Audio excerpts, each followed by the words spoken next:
This painting today is going to be super, super awesome, wonderful, cool.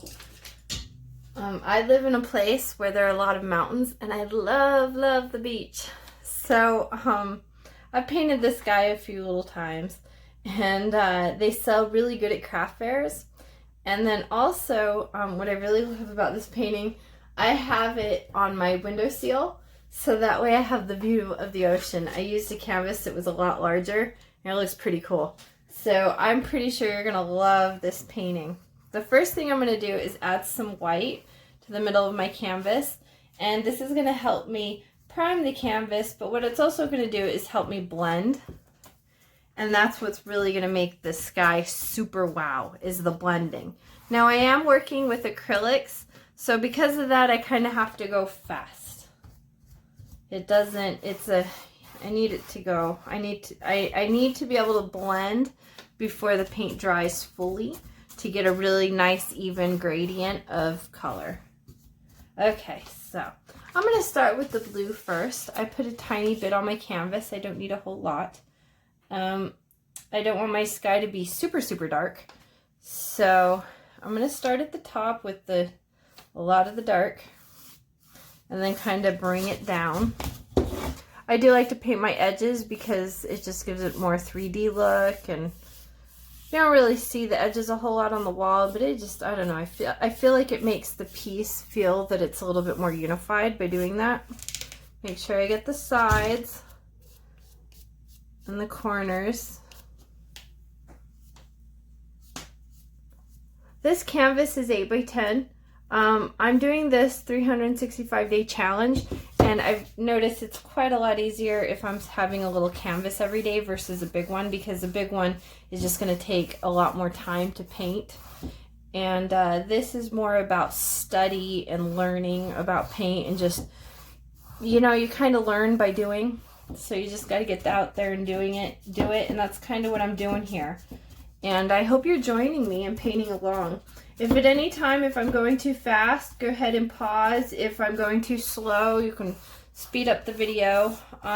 Sometimes it's helpful to watch the video fully first, or to at least skim the video and then see where we're going before you start doing it, so that way you have a basic idea of what's going on before we start doing it.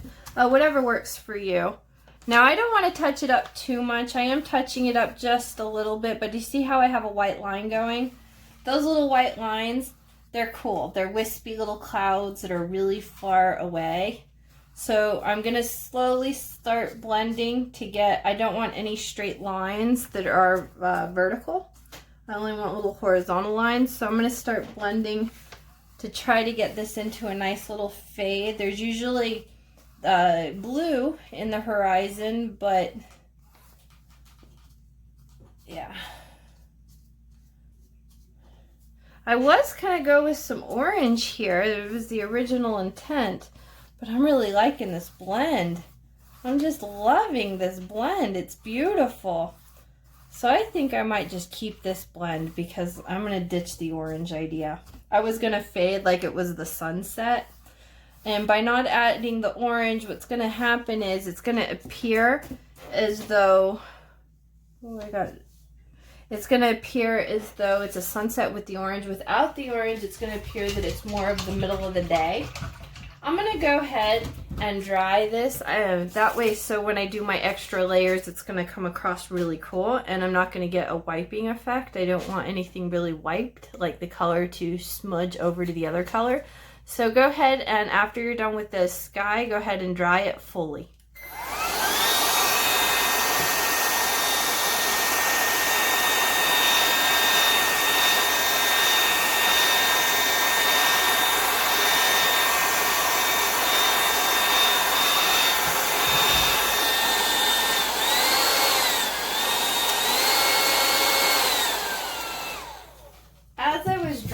I started noticing that I have a little section here, so before it dries all the way, I'm going to try to blend some canvas over, some paint over. I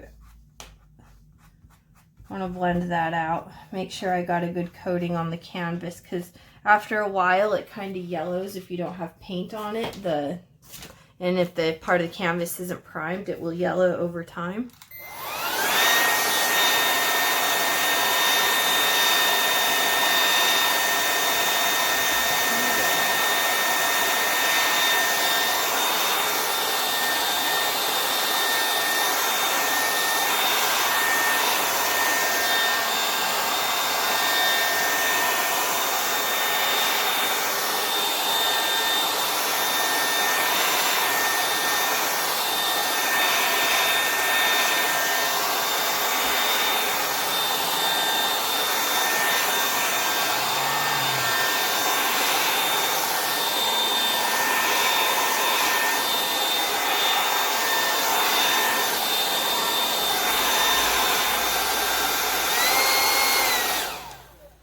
Now I like to have paint all over my canvas because if you have sections where it's natural canvas like it is down here and you just left it white because you want to leave it white like it is here, sometimes there's like, you know, there's dust in the air, people smoking, pollutants in the air, and over time that will yellow.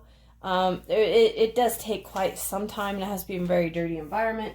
But it does happen, and that's something that I'm really not wanting to happen to this painting because I'm starting to really like it so far.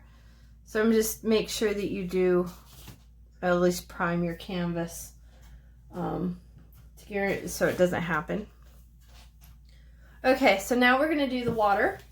I do want to keep this white line. I'm going to go ahead and make a line so I can just have a reference guide to go off of. And then I'm going to go back and forth with my brush. And I'm going to make like ripples in the water. Do you see how just really quickly, I'm not putting a whole lot of thought into it. I'm just letting it happen and letting the little horizontal lines be where they are. I don't want to go over it too much. I just want to make sure that I have even chaos. It is cool to have some of the paint to be a little darker in some areas than others, so I do kind of glob it on just a little bit. Less is more when it comes to this, so don't overthink it. Don't work it in too hard. I mean, you can, but if you do, your look's going to be a little bit more blended. And I do want the sky, the water, to stand out from the sky. I want there to be a difference, and so by changing and making the water not as blended as I did the sky, it's really gonna pop. I'm gonna make sure I do the edges because I do like that 3D look. By painting the edges, it kind of makes it so that way I don't have to buy a frame for this painting, that the painting is just what it is. Also, I'm using better quality paint. I'm not using really expensive paint, like middle of the ground paint. And by doing that, I don't really have to worry about a lot of yellowing and stuff down the line, like if they're smokers or the chimney or whatever. The paintings that I really do like and I'm really happy with, I do prime them, or I do put a top coat on them at the end because, you know, I love them. But if I don't like them, not really so much. I mean, and it really depends if I'm going to sell them and all that. But really, if you have good quality paint, really you don't need to do it. I mean, I've been painting since like forever now, and my paintings from way back and when are still in like good condition. So I want to go ahead and make sure that my water line is kind of like straight. The bottom one straight just like it is in the top.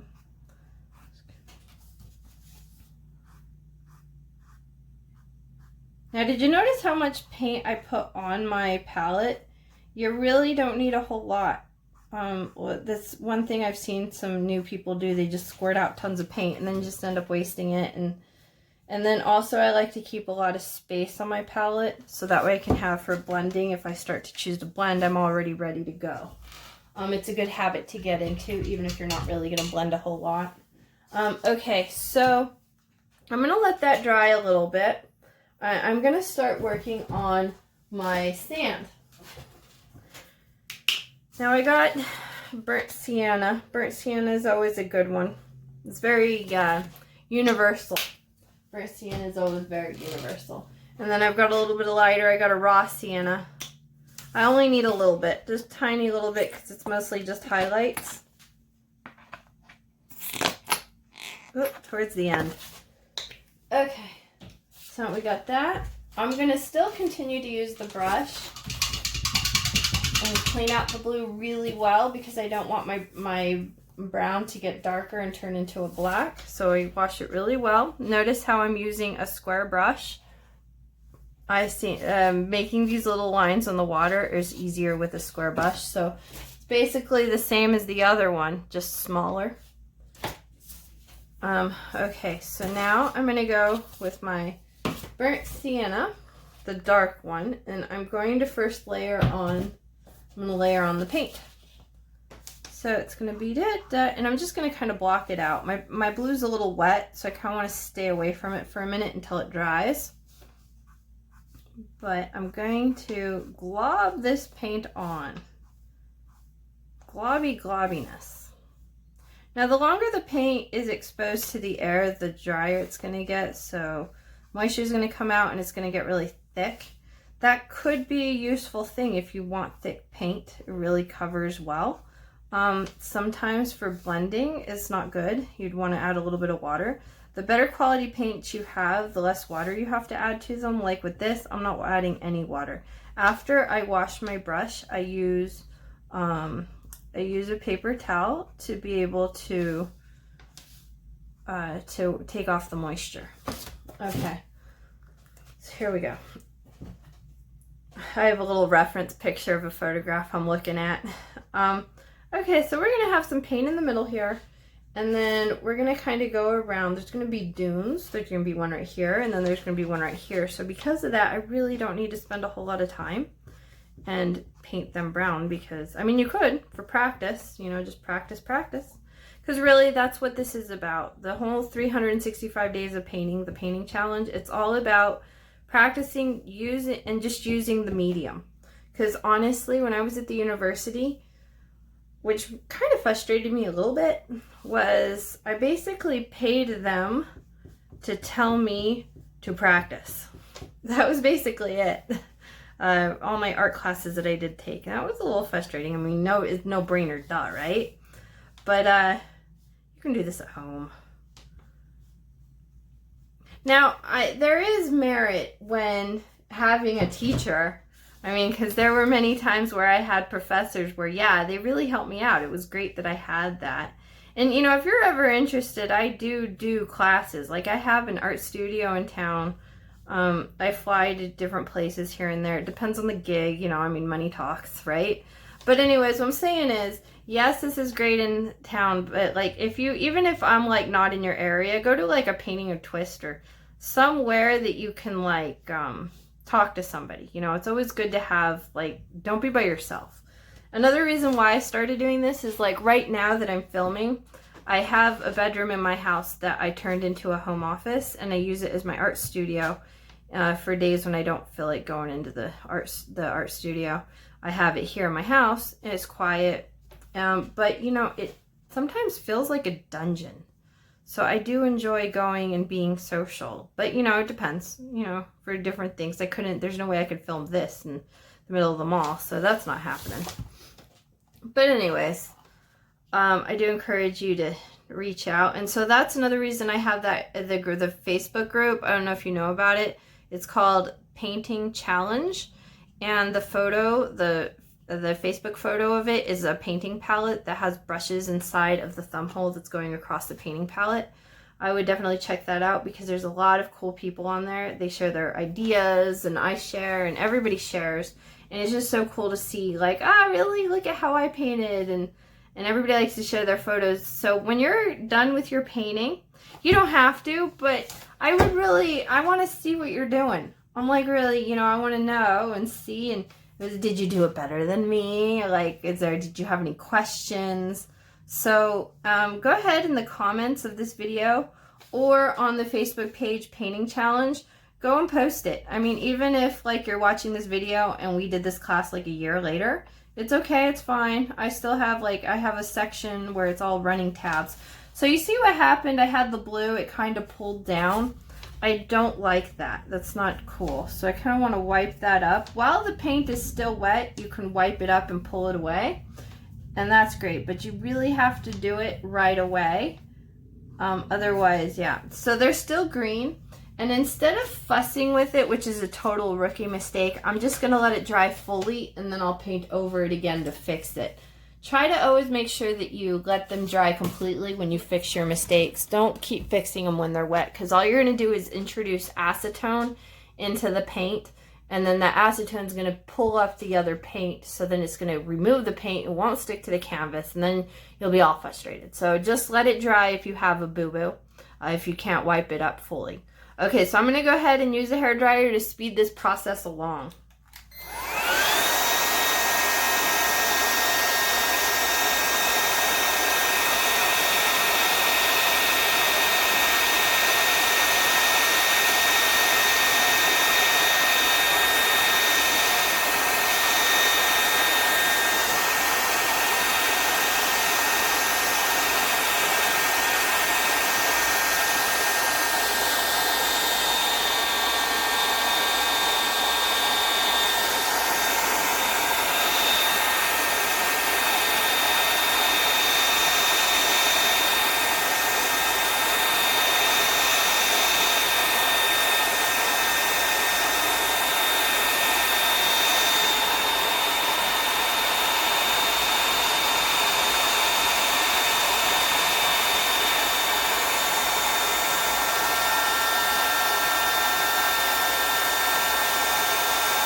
Okay, so now that we have that, we're going to go with a lighter color. My brush is completely clean.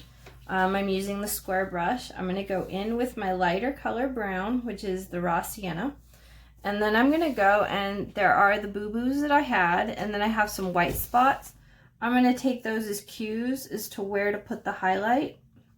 I'm going to be very sparing. I don't want to cover up all the paint that I already have on the canvas. This is just a highlight of a twinkle of how the light's going to be bouncing off. Some areas are dark, some are light, and I want to keep that integrity intact.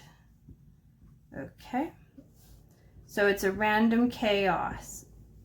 I'm not going to turn my brush this way. I'm keeping my brush in one direction, which is the skinniest way that it is, and I'm going to go around and make sure that I'm even on my edges.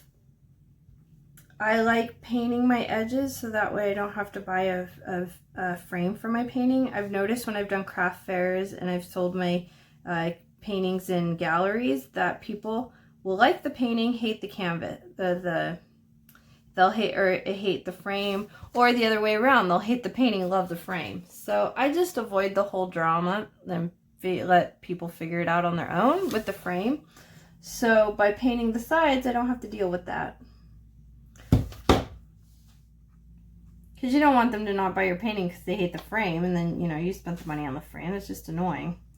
Okay, so I'm just going to leave that. Let it be very simple and basic. Very, very super basic is what I'm trying to go here. Okay, so now, as that's drying, I'm going to work on the dunes. I do notice right here it's shiny, shiny, and shiny, so those are areas that I should try to avoid because I don't want to mix. I don't want to have a super dark blackish green. I want to have a bright green. So I'm going to use two different greens just to give a shadow and a highlight. I don't need a lot of paint.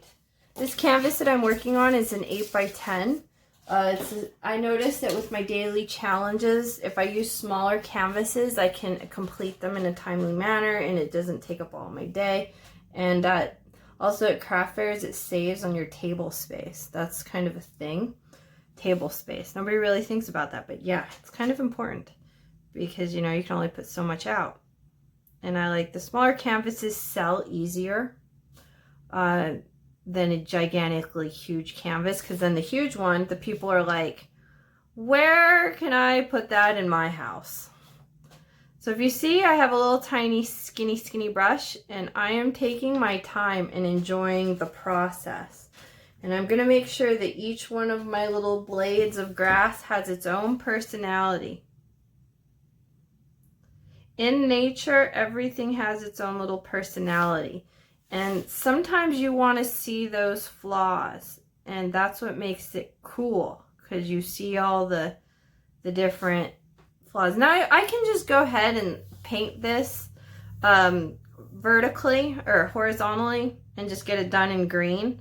But I find that with this paint, especially because it's a really thick bodied paint, it kind of gives light areas and dark areas. As you can see with the water, I only used one color of paint, but you could see very many different little things in there. So the green is kind of similar. So I'm going to let each little blade of grass be a hero and do its thing. And it's going to create these little lines that will show up later. Now this painting isn't super expensive painting, so when it dries, it does get a little bit darker. Not a whole lot, especially when you use heat. Heat is what causes that. And just cheapness of paint, really. The way in which the chemical reaction, how it hits the air. Now,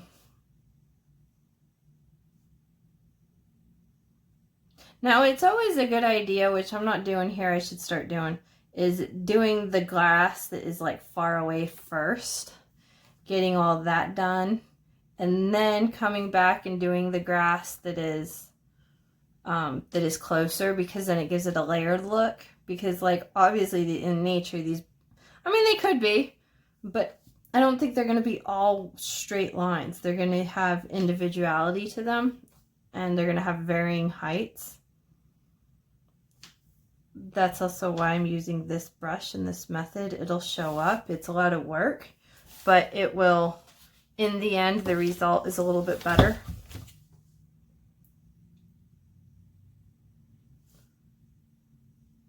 There we go. So if you have any questions, write them in the comments. I do check my messages every single day. I am in the process of trying to go live on YouTube. But as of right now, when I'm filming this, I don't have 1,000 subscribers, and that's the requirement that I need to be able to go live on YouTube. So because of that, I can't, like, do lives and talk to you in the moment. But if you subscribe and all these other people subscribe, then eventually I'll do lives and I'll be able to answer your questions right away, which is the goal. And it brings me to my next point, that if you haven't subscribed, I recommend doing so. I know it's so cliche and everybody says it repeatedly over and over again. But honestly, though, the way in which YouTube works, it rewards the channel that having a lot of subscribers. You know, it allows me to unlock features that I can do more with YouTube, and I can make this more of a curriculum and really do more, basically. I mean, I could go on forever, but I'm trying to do that. And right now, as the filming of this, I don't have that many, I don't meet the criteria that YouTube is requiring me to meet. So if you could go ahead and subscribe, I would really appreciate it. And then also, so next time that you're in the painting mood, it's easier to find me. So that way you're like, now what was that chick's name again? So as you see, we're building the grass. Now, if this were like an Easter-y painting, I possibly could put some tulips in there and whatnot. But because we're going to put the window frame, I kind of want my background to be very bland, not a lot going on. And it's okay. It'll work. This is Impressionism, this method. And so I'm not trying to make a photograph. I'm trying to make this look like a painting. I do want it a little bit cartoony.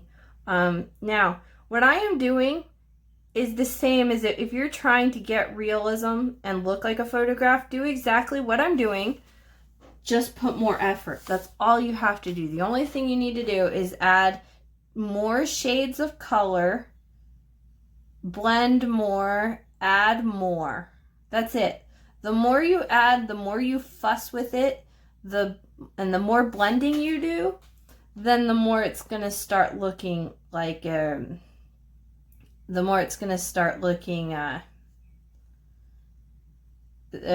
classical. I'm not really going for that effect for this one. Especially like with people. I tend to take more time with people because, yeah, it's a lot of work. Blending and stuff. Okay, so that's great. Gonna let it dry. Which I probably should have mounded it up a little bit more.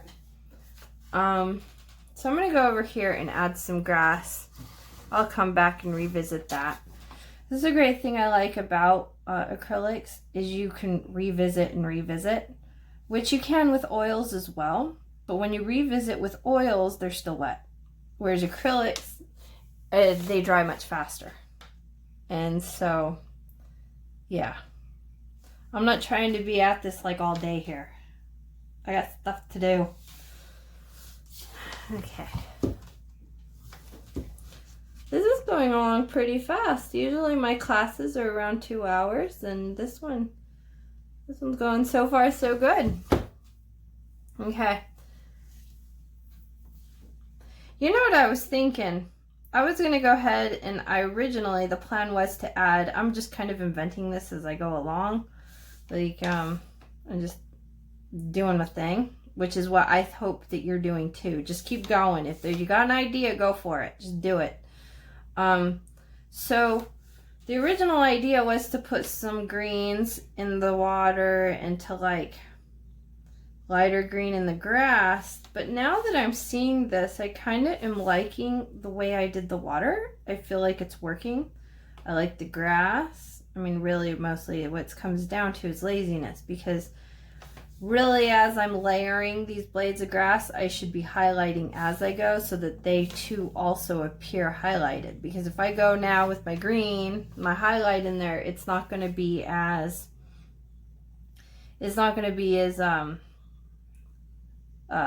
layered, and it's going to be like a whole to-do, right? And I'm really liking how some of this area of grass is green. So I think for this one, I'm going to make this a very simple painting. I'm going to give it a 1 heart on the scale of hardness, and I'm just going to leave it with that one, with that green.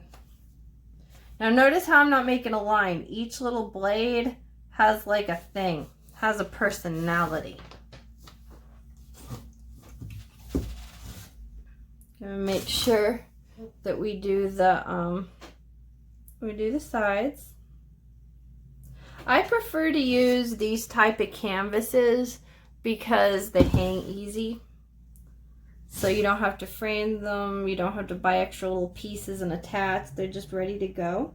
And I've noticed at craft fairs, they just sell easier because, I mean, really, if you're a homeowner, you're like, oh. I mean, not that it, well, you want to keep your price low, but then it's also like the headache of, now I gotta get a frame, now this, that. You want to make it quick and easy so it's like an impulse buy. And I'm not trying to sell hardware or anything like that. It's just, I'm more about the paintings. I don't got time. So by buying these and painting on these type of canvases versus the flat ones, I found more versatile and that they're just easier. Now, flat ones are easier to travel with. So like when you go to a show, you got flat canvas and they store easier. I mean, you want to make sure it doesn't get really hot and they're thoroughly dry before you connect them. Otherwise, you're just going to end up with one big painting stuck together. And, you know, spend all that time, you don't want to do it. Which can happen to these too. I mean, make sure they thoroughly dry when you stack them up. And also when you stack them, they have, right in the back here, they have these little guys. And so they scrape your painting underneath, turn stuff gray. Like if you have a really light sky effect, you'll see the marks. So don't like slide canvases on each other. I mean, it's a no-brainer really, but it's one of those I had to learn the hard way. Well, I had to be reminded the hard way. Now when it comes time to price your art, I live in a community in which the cost of living is really inexpensive. It's a tiny little town. It's not an expensive place to live. So because of that, I'm dealing with people who are not making hundreds of thousands a year averagely. So I got to keep it competitive. I still want to make time. So here's how I do it and how I price my art. I go 20. I like to make $20 an hour, and I buy my stuff in bulk. So I kind of try to be like, okay, well, I was at the store for 2 hours, and kind of keep that into perspective. And I buy it in bulk, and then I divide it out how many canvases, paint, how many, like I assume 5 tablespoons is what I allot myself for a canvas, even though that's not what I use. I like my numbers to be positive at the end of the year. So I think of that. I do all the math and divide it. So all my cost of materials, how much it was in gas to go to the store, how much my table was at the fair, or how much I am paying the gallery. Normally galleries are around here, or around 35%. I have been at galleries that have charged me 50%. I've had galleries that have charged me 15%. It really depends where you're at, who you're talking to. Sometimes it's okay to pay that 50% if you know that they can push your stuff out the door and you have a lot of stuff to get rid of. Then maybe sometimes that's okay, because you don't want to be sitting on a painting for a year. And that's another reason. Smaller paintings, people are more likely to buy. I just notice that they sell faster. They're quicker. Also, because like in my own house, I'm like really out of wall space constantly and always trying to cycle through. And I always like to keep the nicest, coolest things that I love, that I like painting for myself, and that they're mine. I'm going to do some random little guys here. I'm going to do a couple here, just to little guys who just want their go your own way. You can go your own way. Yeah, some little guys. Now they don't have to be like perfect here, okay? I'm trying to get out of your head, because sometimes you try to over perfect things, and that's not good. Don't over perfect things. So if you're tired about now, and it's been a long day and you were working and all that, you should be. That's a sign that you're doing good. You're doing great. I mean, I get mentally fatigued, sometimes tired. I mean, if you're working and teaching students all day and then you come back and you film a video, well, yeah, a little tired. It happens. But it's a mental workout. Try not to hunch over so much. I find myself constantly doing that, and then after about an hour of painting, I'm like, oh, and and then you get annoyed, and then once you start getting annoyed, then your painting starts not being as cool, because you're annoyed. So right now, I'm really liking this. I think now I'm gonna I did mess with the sand a little bit. I'm gonna add a little bit more highlights in the sand, but then, you know what, maybe I shouldn't, because if I do, then what's gonna happen is then my grass is gonna look weak, and then if my grass, and then the water, and I really like the water, so we're gonna just basic this all out here. I mean, I wish I would have used the lighter sand. I mean, I could do some shadows right here, would be great too, but let's try to make this simple and easy and basic. Okay, so I'm gonna start on the window, but before I do that, I'm gonna dry my painting, and if you notice, every time that I dry my painting, I always like to put my painting palette off to the distance so that it has a longer life.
Okay, so now that that's done, let's go ahead and work on our window. Now, here's where you can go in many different directions. Now, before you paint this, I would think, well, where are you going to hang this on your wall? Is it going to go on the wall? If so, what wall? And I mean, if you wanted to, you could really have painted this vertical if you want your window to be vertical, and it's pretty much the same process, just your canvas is vertical. I find that the horizontal looks a little bit better. Also, the size of the wall, and I have done this, like right now, I have this piece, and I have a window that's, my house is like 100 years old. So, like, literally, it was made in 1906, and right now it's 2020. So, it's a really old house. It was made in yeah. So, anyways, it's got, like, wood molding that's very beautiful, and the windows are, like, it looks like the carpenter spent a lot of time on these windows. Like, they're so cute that I didn't put curtains or anything to hide the beautiful wood. And, well, right now I'm in my office, so I'm up high, and I have a bunch of trees outside, so it's not like I'm getting naked in this room or anything, but it's really beautiful. So the painting that I have this in is in my bedroom, and I do have a peeping Tom across the street from me. So I blacked out my windows, so then also so I can, you know, if you want to sleep in the daytime, it's black. But what I did was I have this, and it's sitting like on the top, because the window is the kind that you pull up. And so on the top one, I have it there, and it's nice. So I do have the curtains in that room. On top of the windows are blackened, but then it's like when you it's like you open the windows and that's what you see. It's pretty cool. So if you're gonna do that, I would recommend doing this to match the woodwork that you have, your trim, whatever's going on. It'll be more, I mean, not that it's ever going to be realistic, especially with how loose we're painting, but still, you know, something to consider, so you don't want to be cheesy. So I'm going to go ahead, clean my brush really well and dry it, and then since I have brown in my house, I'm going to stick to wood. So I'm going to go, oh, you can see that my paint's gotten really, really thick. I need a mister. But anyways, right now I'm just going to take a little bit. I loaded up, my brush is pretty before I load on the paint. Now I'm going to have the square around, which probably I didn't really need to paint all this. We need a ruler. Where is my ruler? Oh, before I started videoing, I don't know where my ruler is. Oh, geez. Oh, well, whatever. Let's go. Let's be brave, shall we? So we're going to go and we're going to make this little guy here. And right now I'm just blocking, okay? Don't get all like crazy with this blocking either. Just try to make it make some sort of a sense. Make sure that your line is swooping in an angle that matches the other side. We want perpendicular, and we also want a symmetry in length so that they're even. I mean, one could be a little shorter than the other. So now when we do this, we're gonna do this guy. He's gonna come here. Oh, nope. See how it's wet? I can just wipe it off because I already dried my canvas, so it's all good. So I'm gonna try to match the angle of this guy, which is not much. You know what? Let me go. This is gonna be too difficult. So let me go from here, and I'm gonna go straight down, and then it's gonna help me.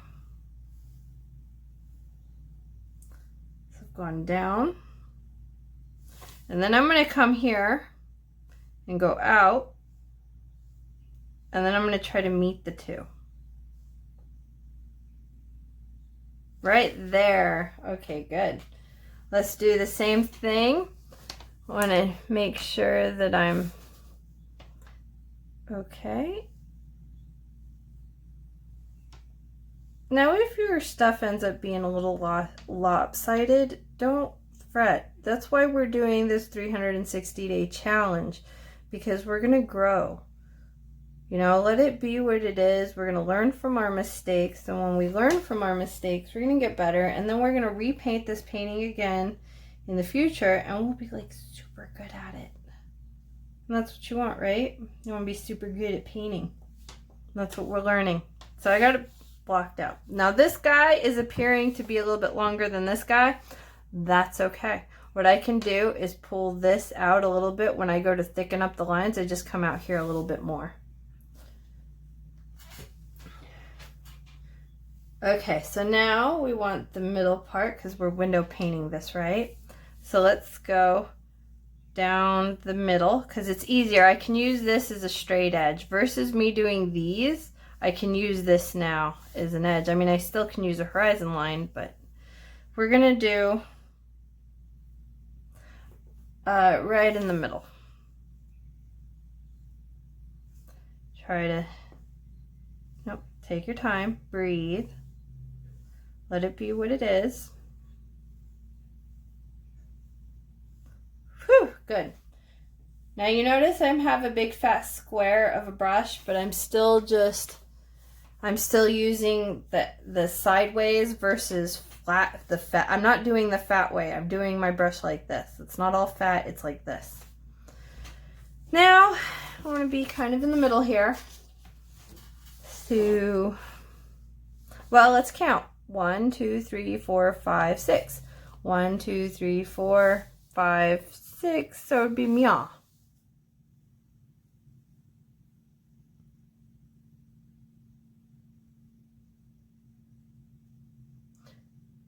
Also, they're both individual, so if they're not perfectly symmetrical, it just means one's out more than the other, which does happen. That's natural. Okay, so here is the fun part that's going to be a little trippy. We're going to go up a little bit and we're going to go down a little bit. So we're going to third this. We're going to do like thirds. And we're going to do here. And then let's do the other side. And be brave. Be brave. Let it be what it is. Let it be. Let it be. There we go. Okay, that's not cool, but don't worry, we'll fix it. Okay, so now we're gonna do this down a little bit. We're gonna try to mimic the angle that this is at, but going down. I mean, we could go up if you went up, but then it wouldn't make sense for this line. Wouldn't make sense. So we want to go down, but just a little bit, you know, we're not trying to. This is called perspective. I did study this at the university, and you know, if you want to up your painting a little bit, studying and understanding, having a grasp of perspective is kind of a thing. So I went here, I went there, and then now I'm just going to go in the middle, the middle, the middle, the middle, the middle. Do you see how I made the line by doing middles? Yep. It kind of swoops a little bit, but I just gotta remember to bring that guy down a little bit and it'll be fine. Okay, so that's about the gist of that right there. So I'm gonna go ahead and I'm gonna fill in these lines and make them full and fabulous. Yeah, so we're just gonna go ahead and fill them in. Now I would recommend making these outside lines a little bit thicker than the inside lines. Because they usually are, like in nature, like when they're made. The frame, the outside of the frame's a little thicker. If you have to, well, no, if you have to, I mean, I think you should, but I find myself where I just randomly stare at things sometimes. Just, yeah, like a reference photo or just like in nature. Like if you, let's say you want to paint a tree. Take a moment before you paint the tree for a few minutes, not a lot, you know, just as you're going about your daily business, be like, okay, look at this tree. What's it got going on? Like, and we've all seen it a million times. I'm sure we've all seen these shutters a million times. So when was the last time you actually stared at it and actually thought about the science of where everything's at and, you know? Okay, so I'm going to go here. I'm going to make these, so as skinny as I made these lines, that's how I want to make these lines. And if they're not perfectly flat, that's okay. That just means that the wood is really rustic. You know, that it's like Barney, or it's Impressionism, and you're just doing your thing to do your thing. Which really, the eye, if you do your thing to just do your thing, the eye is going to fill in way more than if you're trying to do classical and actually make it look like a photograph. Because then, when you're trying to make this thing look really wow, like a photograph, the viewer's eye doesn't have to work as hard. But then if you mess up some little thing like right here, and it's not straight, then it messes with the eye, and then that's when the people are like, oh, no, they totally messed up on that painting. But if you try to paint loose like this and just let it be, just let the drama pass, then your painting, the eye will be fooled more, because there's so many different little imperfections all over the piece that your eye just takes it for what it is, and it'll fill in the blanks. So kind of makes your painting like seem a little better. And it's not to say that one art is better than the other, because they're just two different ways of thinking and telling an idea. So there is no right or wrong way when it comes to this stuff. But everybody's got a handwriting, everybody has a style. I'm making this to be super easy so that way beginners can do this painting. And really, yes, beginners can do this painting. The only thing that would make this painting more difficult, so if you're a more seasoned artist, is just putting more colors, adding more shades and colors, like make the green 6 different greens down in there, and then it'll come together. I'm going to rework on this line, but for now I'm going to focus on this middle part.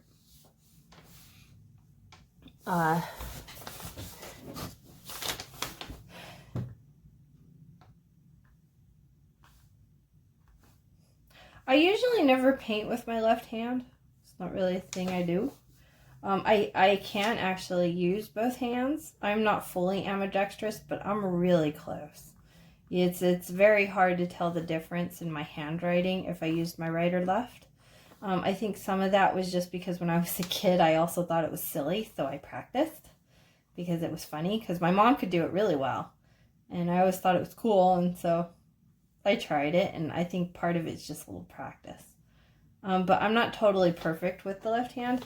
I do notice that I just paint with the right. It just works out better for me. Because as much as I do want this to look like a little kid made it, I still kind of, you know, don't want it to look like a little kid made it, because I'm not a little kid.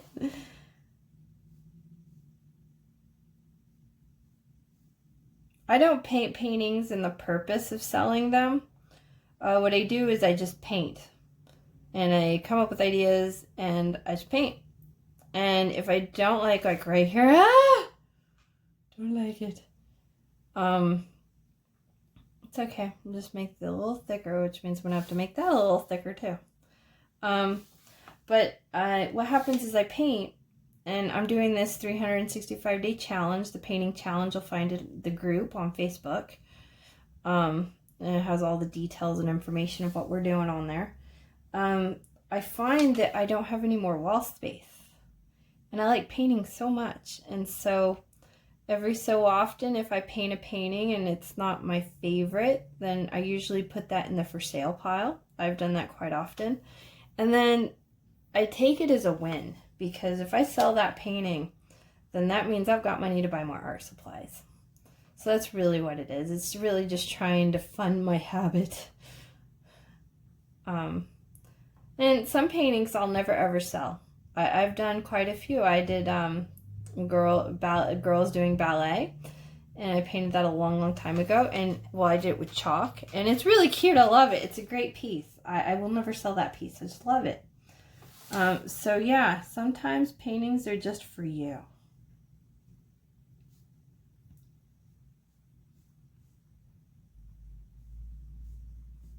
So I do, even if at this point you're starting to have issues Sometimes it's best to just let the paint fully dry. I should have made my sand lighter. I'll go back and fix that. I think I'm going to come back and make my sand lighter because now this is blending in too much. Oh boy. I am supposed to make the outsides thicker too. So if you are having a problem and you mess up, keep going, let it dry, walk away, go get a glass of water, go to the bathroom, take a moment, let the paint dry fully, and then see it from fresh eyes. So walk away from it and see it from across the room. Stand up and look at it, put it high, put it low, and then you're gonna see where your problem is and where to fix it. If you have a problem and your paint is wet and you just keep messing and messing to try to fix it, you're not doing yourself a favor. All that's gonna happen is you're adding acetone to the paint, and it's just, you're gonna be pulling off paint, you're not gonna be adding paint, and it's just gonna be a whole cluster. So don't do that. I've seen a lot of students in my class, when they get frustrated, they'll do that. If I am moving a little too fast, which I don't think I really am, but just in case if I am, go ahead and pause the video. Allow for enough time for your, allow for, oh, my paint is dry. This is old paint. Not good. That's a bad sign. If you are in your art studio and you have old paint that is dry and it's still in its original container, you failed. You bought too much paint, you didn't use it, you spent your money. Don't waste your money. Don't make your paintings more expensive than they have to be.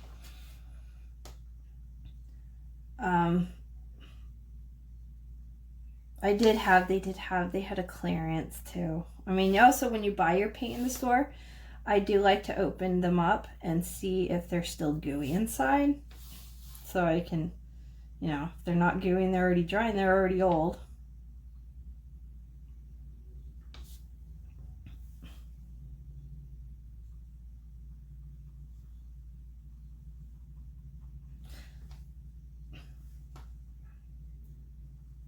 See what I mean about a dungeon? I really want to be able to go live. I wish YouTube would allow me to. I mean, they will, but you have to have like software, and like I'm having a hard time getting the software to boot up, and you know, and just, yeah, I want to focus on painting. And if YouTube would just let me go live, then the software's so much easier to use and I can focus on what I'm doing. So I need you guys to subscribe, because if I have 1,000 subscribers, then they're gonna let me go live. And at the time that I'm filming this, I don't have 1,000 subscribers, so they won't let me go live. That way I can answer your questions as they come, and we can talk, and we can do this as a team effort. And that really, honestly, that's why I started the Facebook group, so that way we can team effort it all and like go on this journey together.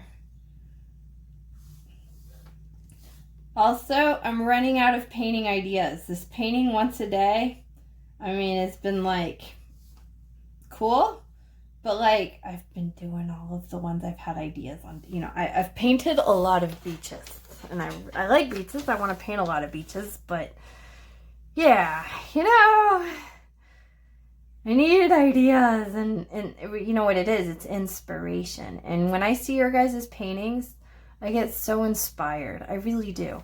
And the town that see, this is why we want to allow our paint to fully dry completely, because right now I just accidentally put my hand onto the painting, and okay, so I wetted my brush. I'm pulling off the paint, so I'm getting it right away before it dries fully. This is how you can erase. And I'm wiping off the paint and coming and wiping it. Yep, this is why drying is very important. And knowing how to erase is also important, so you don't have to go and fix everything. Okay. Where were we? We were going down this journey. So yeah, I live in this tiny little town, and there's like 60,000 of us, like, in the county. And I know that there's smaller towns out there. My friend Will said there's 600 people in his town, in a farming town. But anyways,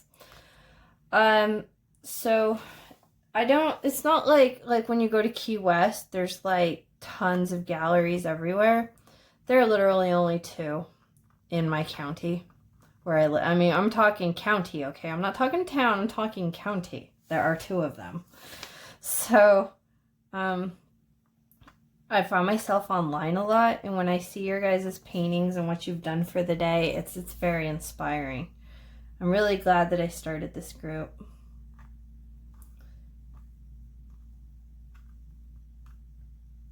Plus, you guys are funny. Oh my goodness. Like, really. One of the ladies posted an X-rated meme about art, and it was hilarious. I ended up not allowing it on there, and I took it off because it was X-rated, and I don't want the Facebook to put me in jail. But it was hilarious. Brightened up my day. But anyways, yeah. Good place for inspiration. So the name of this group is called Painting Challenge. It's got a picture of a palette with paint on it, a wooden palette with paint, and it also has some brushes that go through the thumb hole of the painting palette that go across the painting palette. Very easy to find. I am the only one on Facebook with the name Painting Challenge. Everybody's got a derivative of that. Okay, so I made them a little thicker. I'm loving it, but I'm not in love with it. I kind of wished that I would have made my sand a little lighter, which I think I'm going to go ahead and do that right now. But you know what? I'm going to learn from my mistake of when I had that boo-boo that was over here. So I'm going to learn from my mistake and go ahead and move my painting palette so I don't dry that paint. And I'm going to use my hairdryer and go really fast and dry this.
As I was drying it, I was staring at the painting and I was thinking, before I start on the sand, I think that I should finish the wood first to make it more woody.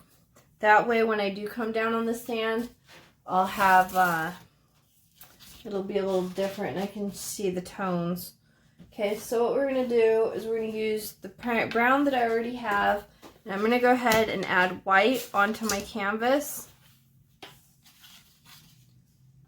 This is why I always tell you to be careful with your painting palette, so that way you have room for mixing. I noticed that a lot of people, well, new students, they tend to always use all of their palette to mix and really waste the paint. And don't do that to yourself. It's also good. It's less stressful too when you don't have any more space on your palette, which you can just throw it away, right? Get a new one.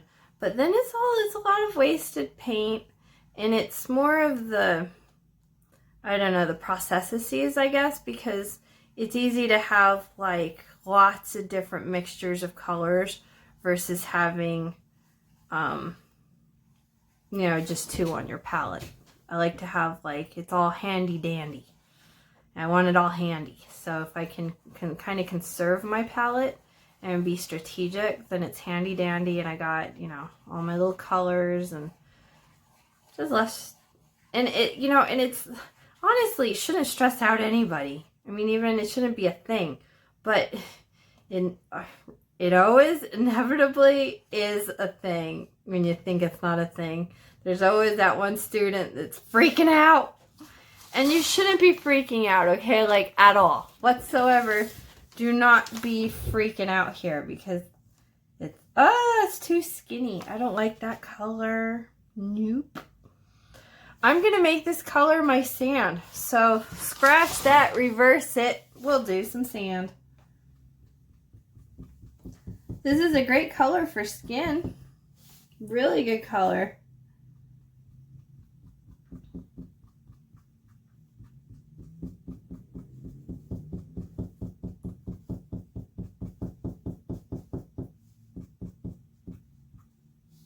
Kind of adding too much there. I should have been more sparing with this color.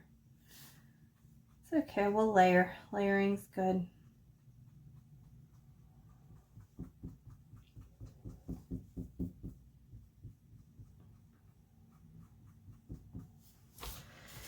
Yeah, I'm liking it. It's coming slowly but surely.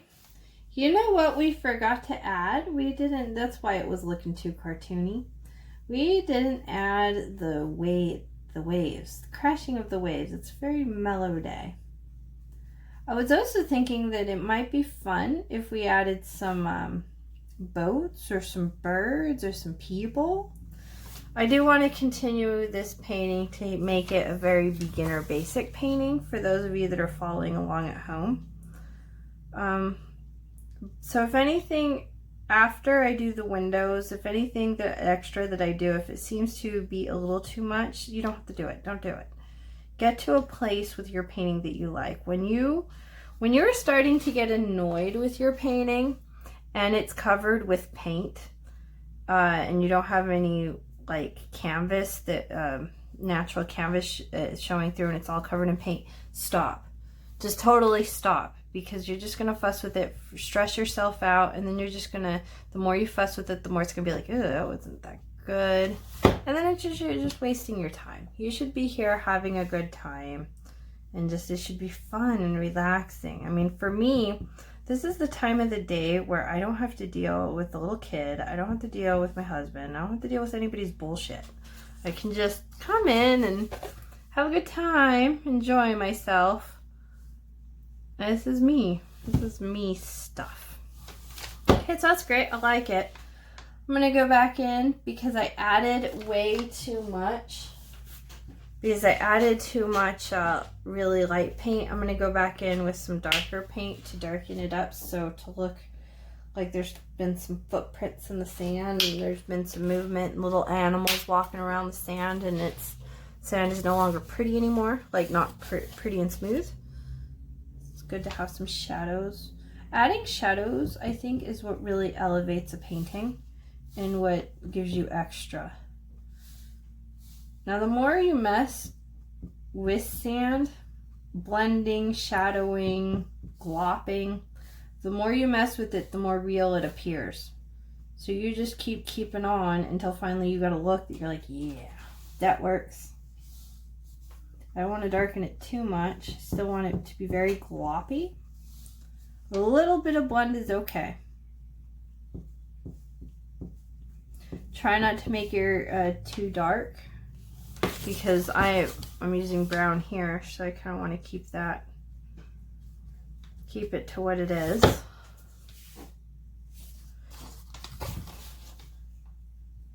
Oh, right there. Yeah, this is starting to look really good. It's kind of like that with skin too. The more you fuss, you work with the blends, but yet when you're blending, you still try, your goal is to put as much different skin tone as possible, but within blending, because we still want to, yeah, we're one color, but then we got some parts where we've received more sun than other parts. And so we have definition, and the more definition we have, and the highlights, the shadows, the way that the light is bouncing off of our skin, the more the skin really, the more you fuss with it, the better it looks. And same with the sand. Okay, that's good. I mean, I'm not trying to make this video go on forever and ever and ever. It's working, it's coming. Okay, so I'm gonna go ahead, clean my brush. I'm gonna wash it in water. And then after I wash it, I'm gonna wipe it off with my paper towel really good.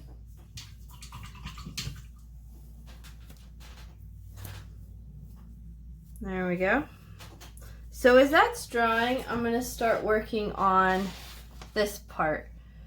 Now, I'm gonna go ahead, because I'm not gonna mess with this brown anymore, I'm gonna go ahead and darken the color. I think I lightened it too much. Go in and mix it and try to, yeah, somewhere in the middle. That works. Now we don't need a whole lot because we want many different shades here going on. So I'm gonna add paint to my palette as I need it. I'm just gonna go here and it down here. Now this is just a highlighty color. It's very similar to adding like a makeup. When you add a blush, you're not trying to turn into a clown. You're just trying to do a little bit of a highlighty highlight. So think of it that way when you do highlights. It's just enough. We don't want to cover everything we got. We still want to keep definition. Like I have too much there, so I'll probably go back over it again.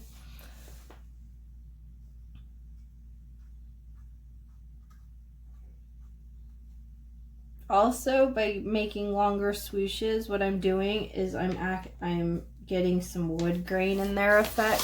Now, it don't happen overnight, okay? It takes a moment. You gotta build those lines.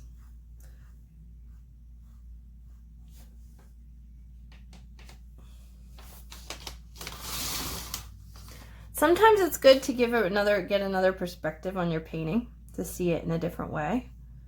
So it was good. Gives you a little like, oh, okay, yeah, a different way of looking at it.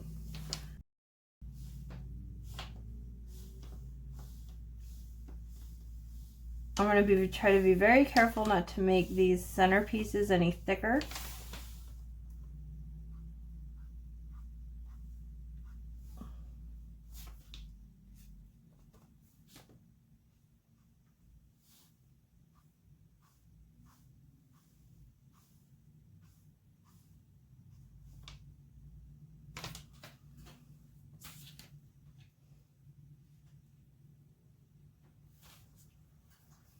So if you have any questions, go ahead, put them in the comments, and I do answer my messages, so I'll get back to you. Also, you could also go to the Facebook group, and there's so many people in the group now that ask a question will be answered in like 5 seconds if I don't get to it, because there's so many people. And thank you to my moderators too. Thank you so much for helping.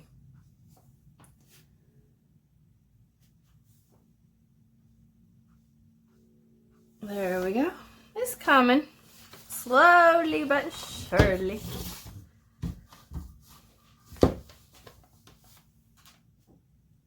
Always remember to try to have your brush pretty before you load on the paint. So like pointed, like right now I pointed out my brush really nice and pretty, then I added paint.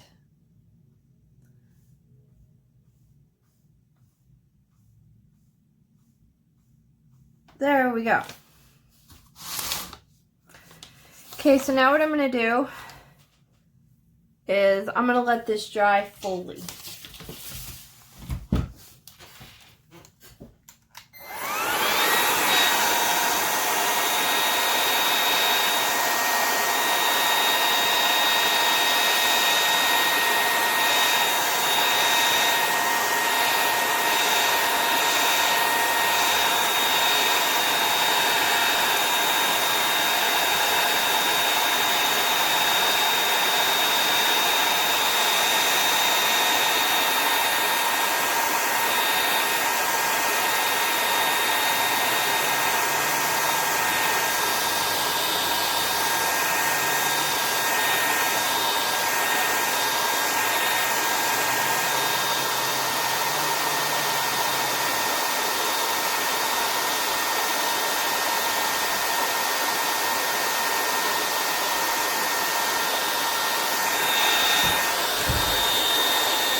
Okay, so as I was painting this, because I'm sitting, wasn't really looking at it straight on, and I totally noticed that this guy is crooked.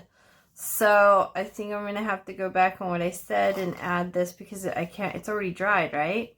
So I'm gonna just have to make it thicker and make him come down, make this go up a little bit. It's not working for me. This side, these angles are all working for me, but this isn't. So we're gonna try to see if we can fix that.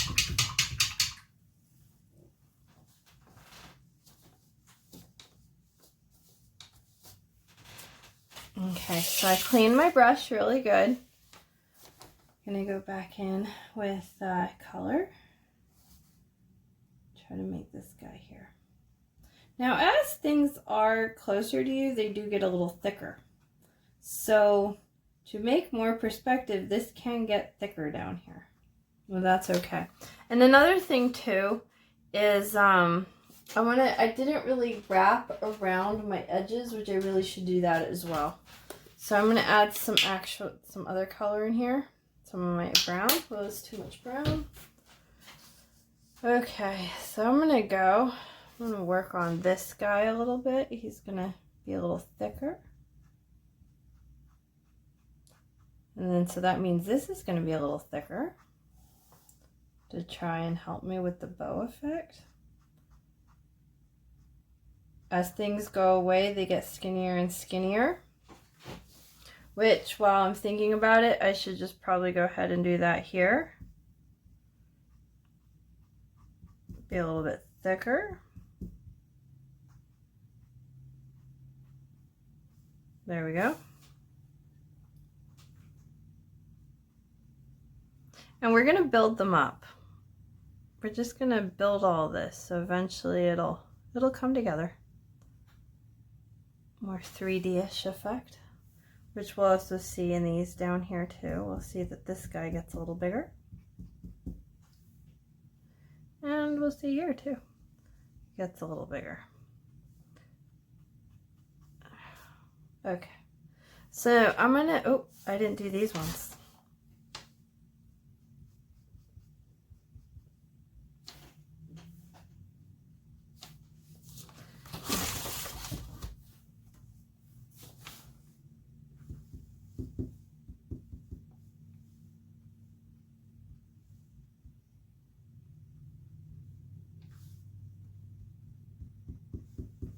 Okay, so I'm going to make sure that I go off on the edges here to let it wrap around a little.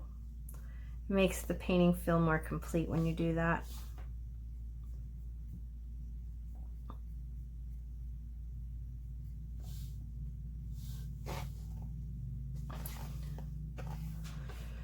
Now, if you wanted to, you could go totally radical and just be all kinds of crazy with this painting. Paint the sky, purples, you know. There's so many things, make the grass purple. It's your own little world. So however you want to live in your world, live in it that way. Make your world your world. I don't think one art form is better than another. They're just, everybody is talking in a different way and communicating in a different way. So yeah, if you want to go more classical with this piece and make it look more windowy, go ahead, do your thing. There. It's slowly but surely it's coming. See that I'm tilting my canvas. I'm getting a little bit of a better perspective of what I'm doing here, and it's helping me to get this a little bit more.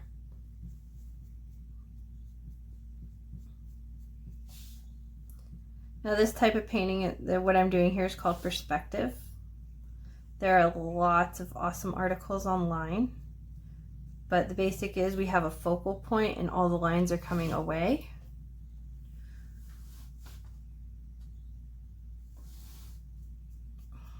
I kind of made that one a little too thick, I'm just gonna force it more.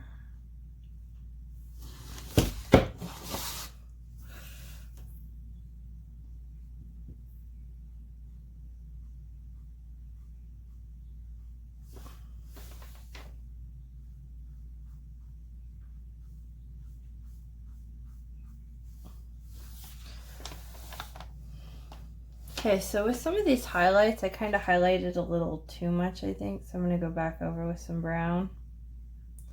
Darken up some of these a little bit.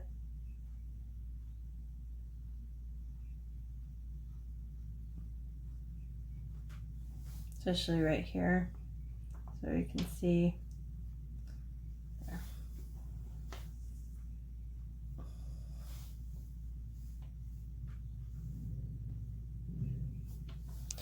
Okay, so I'm gonna let that dry and then I'll go back over with some highlights.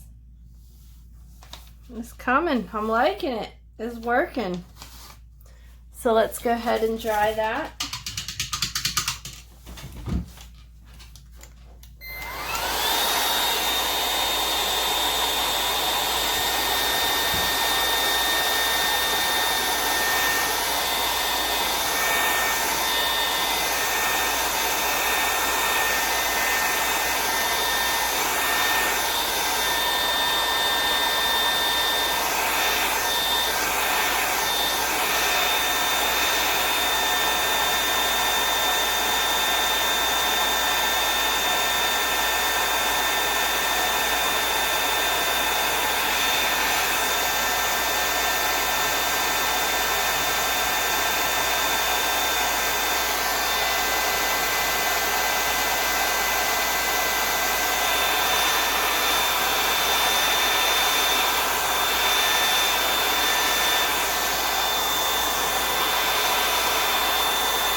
Painting, I noticed that I forgot to do a side. I'm also going to switch brushes here so that way I can try to get my lines a little straighter. And I think when I do that, it'll look a little bit more polished and refined. Yep, so we got all three of them. This guy, he's too huge, but there's really nothing I can do with it now. I just have to work with it. I thought about possibly adding a bird, and they're super simple and really easy. I'm thinking about adding this bird, like, kind of that it's like super far off in the distance. So what I'm going to do is take my little tiny skinny brush. I'm going to put some black on the brush, and I'm just going to make little check marks, and that's it. That's the whole to do. Okay, so I was thinking two little birds right there. One. I could do three. Mom and daddy and a baby. One.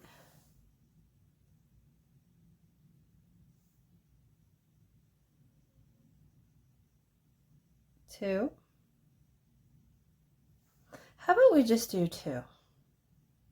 When I do another one, it turns into a smiley face, and I don't want a smiley face going on. We could do some other birdies. Like one right there. One right here, maybe. We can do another one up here, and we'll make this guy bigger. We'll give him a little bit of, ooh, look at that. I gave him a beak. This guy, no, don't want to give him a body. There we go. Liking it, love it, it works. Stop touching it. Yep. So we got the mama, the baby, and the daddy. Oh, the daddy, look, it looks like the daddy is flying to the mom and the baby. That's good. So yeah, and they're going to be so off in the distance. They're supposed to be seagulls, and they're so far off in the distance that we don't see them. We could add a boat. Possibly. Let's work on the wood for a little bit. I'll think about adding a boat, see if I like it or not. Okay, so I'm going to go here with my little liner brush, and I'm going to try to straighten all of these lines going back and forth between the colors. Making sure I don't get smear any of that black, which you know what? So I don't end up smearing the black anywhere, I'm going to go ahead and dry it.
I was thinking to myself, if I add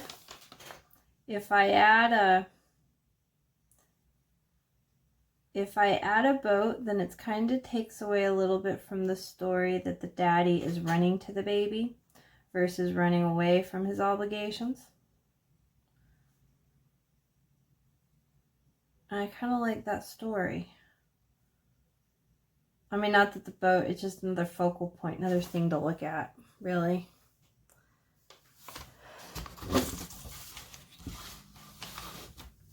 Go ahead and constantly turn your canvas so that way you don't have to be straining your neck or your back, and then also you have a natural alignment with your hand to make painting a little bit easier. You're going to know what your strengths and what your weaknesses are.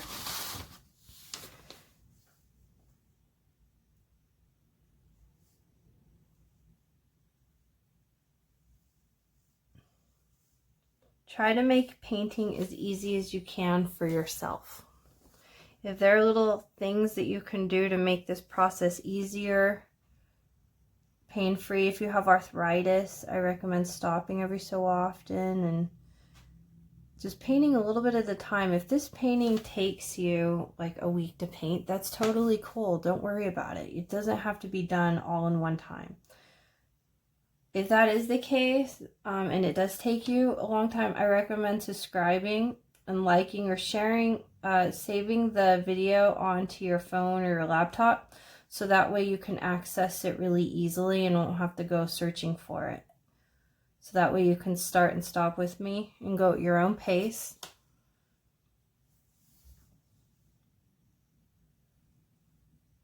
If I'm going slow, it's my pace. I'm working at my pace. If you need to pause the video, go ahead. There were many times where it happened to me when I was at the university where I didn't finish my pieces in the class time. Sometimes I would finish them early.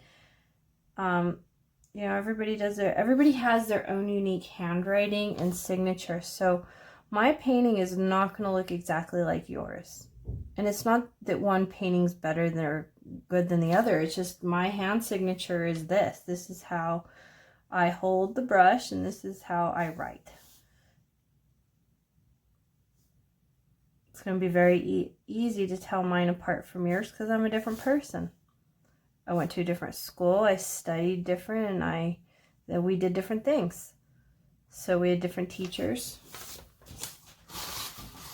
my handwriting is a cross between my mom's handwriting and my dad's handwriting. I can see it in my letters. My mom was a very curvy handwriter, and my dad was very, like, boxy. And I find that, I mean, my dad taught me how to write my name. So when he was showing it to me how to make those letters, I was learning in his method, and then my brain kind of just did its own thing. So I do have my own little style. I mean, I'm not as boxy as he is, but my mom also helped me learn how to write and read. So I got a little curviness. Like, we both have A's in our name, and we make the A's in the same way. So yeah, if you're painting, if your little lines just aren't awesome and cool, that's okay. They're awesome and cool because they're awesome and cool in your handwriting, and that's your world. I mean, it's like, if they're wonky, yeah. I mean, do you remember, geez, brain fart,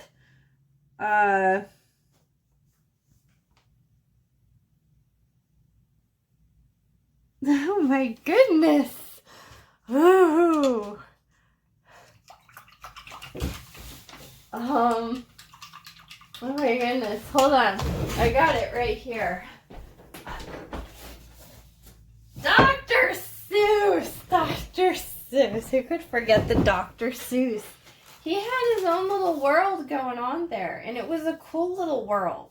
You know, it was wonky. It was him. It was his and his style, and like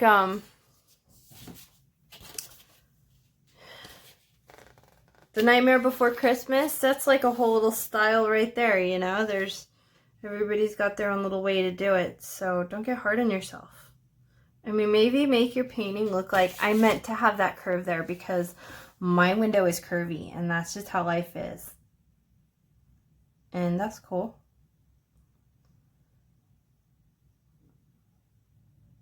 I do like the look as I'm straightening up these lines. I am starting to like it better. The wood to me is starting to form, and it's coming along.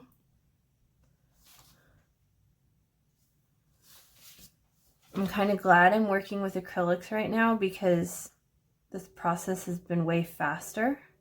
If we were working in oils, they would be taking way too long to dry, and my painting would look a lot different. There would be more blending going on, and that's not really a look. Like, for me, I find wood to be easier to paint when painting in acrylic versus painting in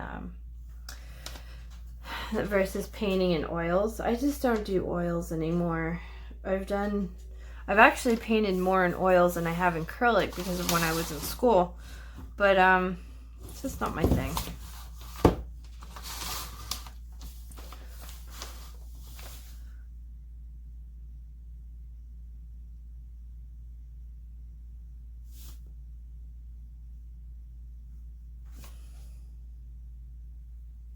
So I love painting so much that I've actually, so I could have a day from not painting. Today I made a choice to paint twice, 2 different paintings. This is my second painting of the day. It's my second video of the day. That way I can have a break, because sometimes it is good to have a break for a little bit. I mean, it can get a little overwhelming if you're doing it every day, which is the goal. The goal is every day. But here's my theory. Since I did 2 today, I kind of bought myself a day that if I'm busy or I just can't or I'm not in the mood, it's okay because I still have that video and I can still just upload it and it'll be simple, easy, to the point. So making things easier on myself. So if you can't paint every day, yeah, it's difficult, but you know, I enjoy it. I purposely go out of my way to make time to do it. And also one thing that has really helped me along this journey of painting every day is that I have a bedroom in my house. I have a 4-bedroom house. Well, it's a 5-bedroom with finished attic. And one of my bedrooms, I don't need it because it's just me and my husband and I have a kid. So I don't need all this space. This house that I live in used to be a farmhouse. And so the rooms aren't like super huge or anything. They're normal sized, really. I mean, you can fit in bed and all that stuff. I mean, my closets are insanely small. I think back in the day, everybody used wardrobes. But, whew, it's wet paint, and I gotta paint this line. I have I'm gonna do a video here really soon that talks about my art studio, because I've done a lot of things to simplify my life, to make it straightforward to the point. And it's not that I've spent a lot of time cleaning my art studio, it's just that I am disciplined that when I finish a painting, I throw away my palette, I wash my brushes, you know, I just do small little things. So it only takes me like literally 3 minutes to clean up. But I have it set up with the table, with my lamp, I mean, even with the setup with the camera. I've got it all situated so that way I'm not having to get it all out, and you know, it's like, I want to do this, but I don't want to smear paint. My paint's really wet. So I have it so I can just literally just come in here and sit down and start doing it. I need my video camera, so like I'll go take a shower and stuff and do my chores and have my video charging, my camera charging, and like my tripod's all set up, all my paints and brushes I have and they're sticking up in this little binny box thing that I have, and it's straight to the point. I have all my canvases prepped and ready to go. I do leave them in their packages though when I buy them. I buy them in bulk, and I don't open them in their packages until they're ready to go, so that way I can keep them as clean as possible for as long as possible. It's okay to paint on dirty canvas, but you know, I'm trying to make these paintings like kind of last the test of time. And you know, it's kind of just sucks when you have dust and dirt all over your work surface. It makes things a little bit more difficult. So I recommend don't opening your canvases until like literally till like you start. So like my phone is in the wall charging. I get everything set up, and then the last thing I do is poke my canvas and get it out of the plastic, and then I use that.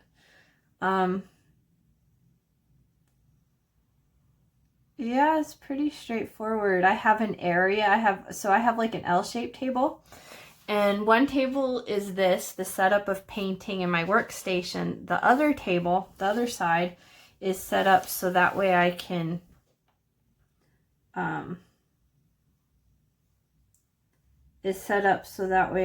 have paintings that are just sitting there drying. I do top coat my paintings that I really like. And they need to dry for a minute. I take them outside and spray them. I don't spray them inside. I do have lots of windows. Well, I have two, but they're two gigantic windows. They're huge. Like, yeah, I could fit furniture through these windows if I had to. I mean, not that I would, but like if, you know, the house was burning down, it'd be really easy for them to bust the window and like the guy to come in the house with all his gear on. Super big windows, and I do like that. The goal is to try to paint in the daytime. When I started painting earlier today, the sun was out, and you see the natural light, especially if you're going to film your paintings. Like if you're taking pictures to put online to sell or just to have, it's good to photograph them in direct light. Sometimes in the summertime, it's winter now, but in the summertime I like to take my paintings outside and photograph them outside. Because you get better all around light. Yeah, it's coming. I'm liking it. Now we're going to work on this side. I think I did, didn't I? There's a couple. I'm going to work on that line and that line. And then I'm going to put a little bit of highlight. Yeah, a little bit of highlight. And I think we're going to call this guy Fiend. I'm kind of liking to not have the boat. I wish I would have pulled this color down a little bit, but that's all right. I could put a boat. But yeah, no, less is more. I'm going to make this guy really simple. Simple. It's almost like you can hear the birdies. Could you hear the birdies? I can hear the birdies. Usually when putting birds on a canvas, I usually like to always put them with a buddy. Every once in a long time, to make a statement, I won't have him. He'll be by himself. but that's really more unless I'm doing a study of a bird or I'm doing, it's really, yeah, more about statement, but birds together tend to sell better.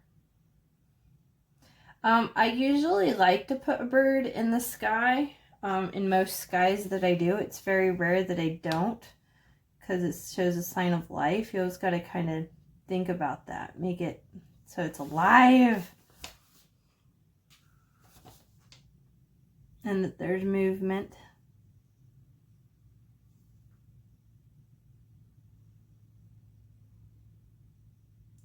Can really feel, since my paint's been out for a little bit, I can really feel it globbing and starting to dry.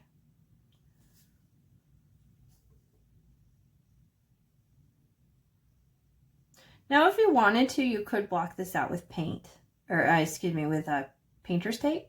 You could do that. But I have in the past, and this brand of paint that I'm using is not like the most expensive paint out there. It's more expensive, but it's not. So anyways, when I did it, what happened was the paint kind of got pulled up. The underneath part got pulled up. And really what I'm doing, I'm trying this 360-day challenge over here. I'm trying to learn. Like, and that is part of the whole deal, but this is really good for working on lines. You know, I'm taking the opportunity to figure this out and just get that practice in. So, yeah.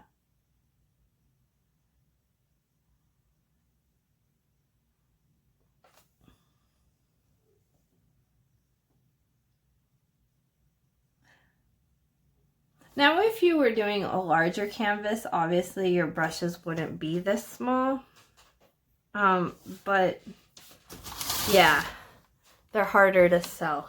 Nobody's got huge, gigantic wall. Like, I have nothing on this wall and I need 100 square feet covered. Like, yeah, those paintings are very hard to sell. I've tried, I've done it, it's hard. It's possible, like restaurants, hotels, shopping malls. You know, it's possible to, you know, sometimes people ask you, can you paint my mural on my wall in my store? Little home, like mom and pop shops and stuff. And that's cool, you know, and that's great. But I always, even so, I'm going to go with a highlight color. Even so, I find myself still using little liner brushes just to, you know, those little details. And they're good to practice. Yeah, I'm thinking a little highlight. And then I'm thinking about giving these guys like little handles maybe. If I give it handles, it makes it more modern. If I don't give it all metal little handles, blacksmithy-like, if I give them black, it'll be blacksmithy. But if I just do this, who knows? I mean, what if it's the 1400s? Like, honestly, really. Especially with how I've done the wood. It's not really planky. They would have milled by hand back then. And so the wood would have been a little bit more choppy. And me not adding a boat out there, like a freight or whatever, like I was thinking Freightliner. But like any kind, it's up to your own brain as to what's going on here. Okay. I'm just going to add a little bit of a highlight. Just a little. See, the highlights are coming on better now with this, with the skinny little brush. Yep, these guys, that's the way to go.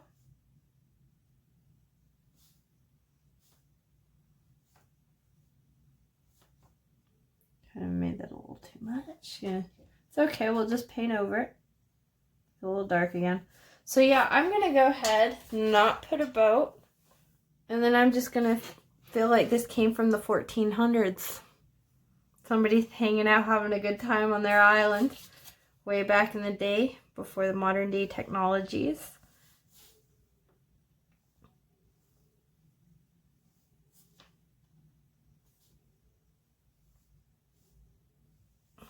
Oh, this is beautiful.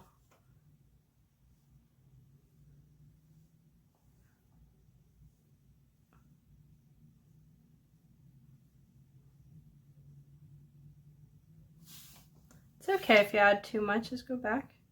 Add some more brown, it's fine. Yeah, that works, it's working.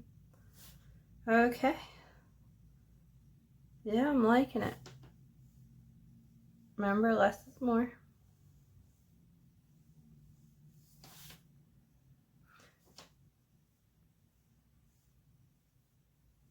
Oh. There we go. Yeah, that works. Okay, I'm liking it. It's working out pretty good. I probably should do some highlights in the middle one. I'm going to wash my brush since I had some dark paint on that.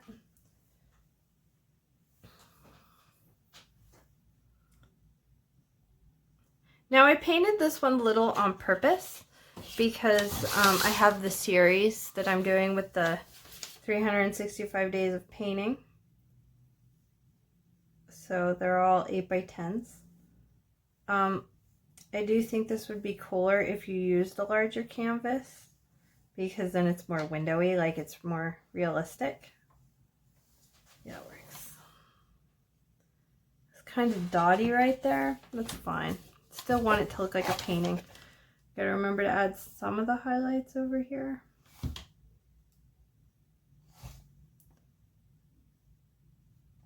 Oh, too much. Too much. Okay, I'm gonna come back in with some brown. That's fine. There we go. Blending them in a little bit.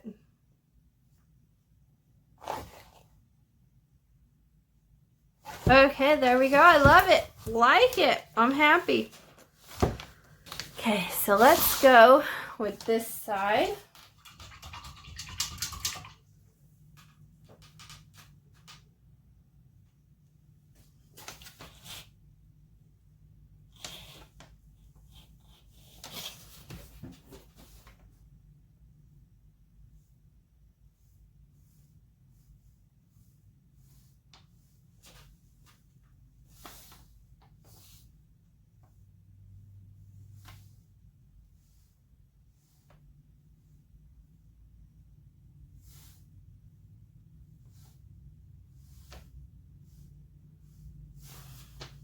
I'm starting to like these lines a little bit better.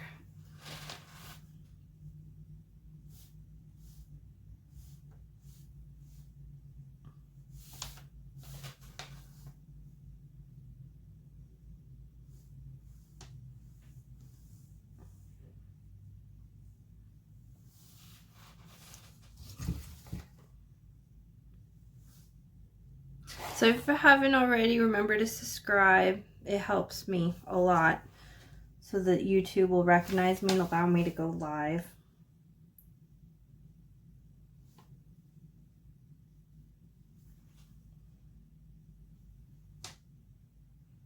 Also, if you could like give me a like on this video, I'd be greatly appreciative on that too, because that also helps the algorithm to be able to recognize and be like, hey, people liked it.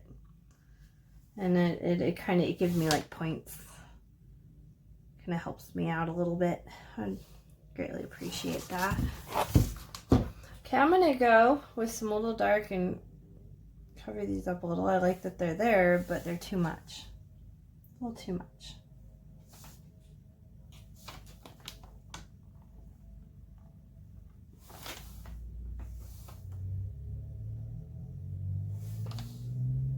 Oh. Oh, jeez. Messed that one up.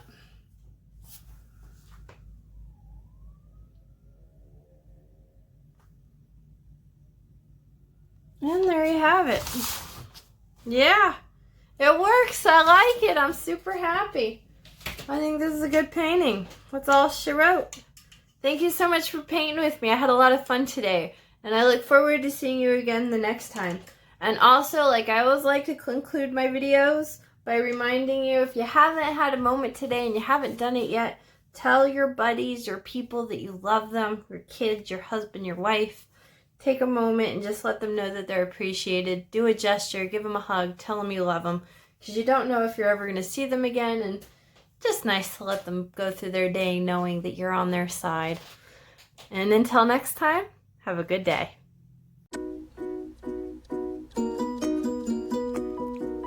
Thanks for watching. Push the purple flower to subscribe and you can watch all kinds of awesome videos.